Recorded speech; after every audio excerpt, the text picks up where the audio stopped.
Hi everybody, my name is Josh Rivas, owner, hairstylist, and makeup artist at Tribute Beauty Lounge. Today I'm going to you guys. I put out a social media post asking what kind of questions that you would have that I can answer in this video. So I'm gonna go first. I got so many responses.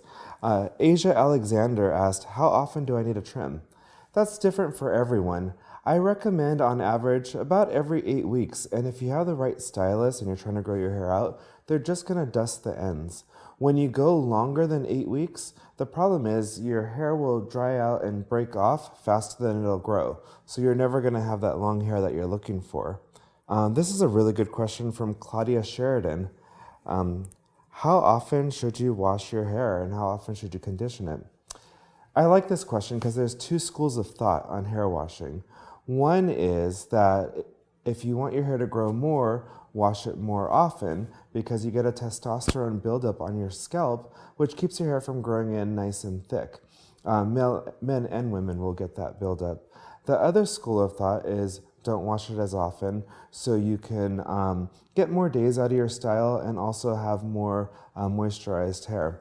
I'd say choose what works for you, something in the middle. Maybe don't go a whole week, but maybe every other day, depending on your lifestyle and your hair type. Here's a question from Tamar House. What color underwear are you wearing?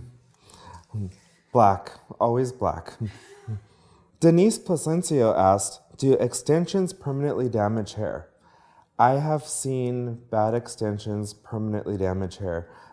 If extensions are put on too tight or put on incorrectly, they can pull your hair out by the root. So it really is more about the technician putting the extensions in than the actual extensions. Also, some extensions are kind of heavier, so those ones will pull on your hair. It's very rare that you'd see permanent damage. And if you get them done correctly, you're not going to have any damage at all. Allison Lindemann asks, what is the best blow dry brush for volume?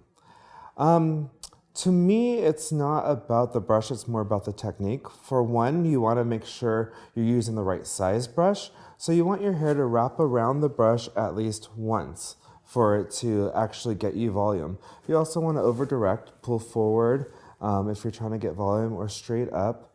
And you want to make sure to use a brush that's not pulling your hair out, because if you don't have any hair left, then who cares how much volume you have? Elizabeth Newsman asked, what about products like Nioxin? What are the pros and cons?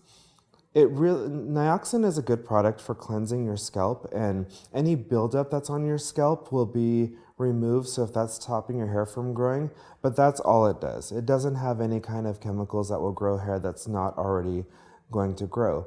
I find that the best thing for hair growth is more of a vitamin supplement and products that actually guarantee new hair growth.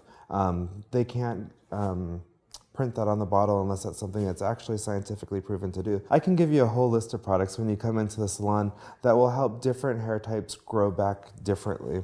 Okay, so it looks like we have time for one more question. And I'm looking here. This question comes from Lindsay Schlick. She asks, what is your favorite dry shampoo? I actually love a lot of different dry shampoos. It's good to go to a beauty supply store where you can try them out, spray them on your hand, make sure your hand doesn't turn white. But I just found a really fresh and clean one from Alterna in their Caviar line. And it's really great because we're actually carrying it in the salon. So it's a whole new launch that we're doing. And if you come into the salon, ask for that dry shampoo and mention this video, you'll get 20% off. So I would love to share that and a whole bunch of new products with you. So it's been really fun today answering your questions and getting to interact with you and the social media response. Again, this is Josh Rivas, hairstylist, makeup artist, and owner of Tribute Beauty Lounge.